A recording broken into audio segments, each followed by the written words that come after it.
Good evening, ladies and gentlemen. My name is Donghyun Lee. I will start my speech about conscription.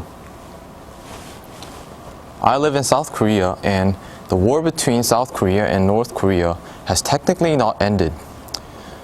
That is the reason why people are enlisted to the army when they become 20 years old. Today, I would like to talk a little bit about the current status of the conscription around the world and the problems with it. Afterwards, I will suggest some solutions to solve the problems. But before we have a debate about conscription, what exactly is conscription? Conscription is the state-mandated enlistment of people in a national service, mainly a military service. Conscription dates back to antiquity, and it continues in some countries to the present day under various names. Some countries have selective conscription so that they can choose whether to join the military or not. Now, let's see where conscription is being implemented. The countries with recruitment systems mixed with conscription are the following countries, which are South Korea,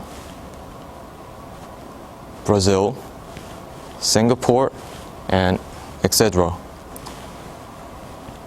Next, countries with selective conscription are Mexico, China, Thailand, and more. There are other countries that conscript both men and women, and these countries are mostly in the threat of war. The countries are like North Korea and Israel.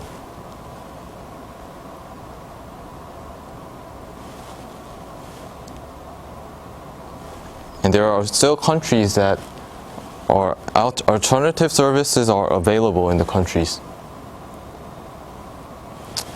If you see it in a world map, you can see the situation at a glance. So, what are the bright side and the dark sides of conscription? The pros of conscription are pretty sparse.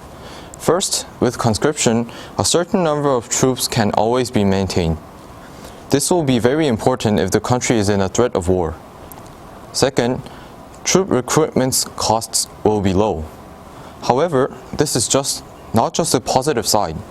I will talk about it on the next slide. On the other hand, the cons of conscription are vast. First of all, fertility has a huge impact on the number of soldiers. If the fertility of that year is extremely low, people who are handicapped might have to go to the military. Secondly, because soldiers are forced to serve, they have no sincerity in military service. People who are forced to the military think serving as a punishment, and it's not good for the society at all. Third, conscription limits decision making. Liberty is one of the most important rights of democracy. It should be guaranteed like any other rights. Then, what are the solutions to the problems of conscription?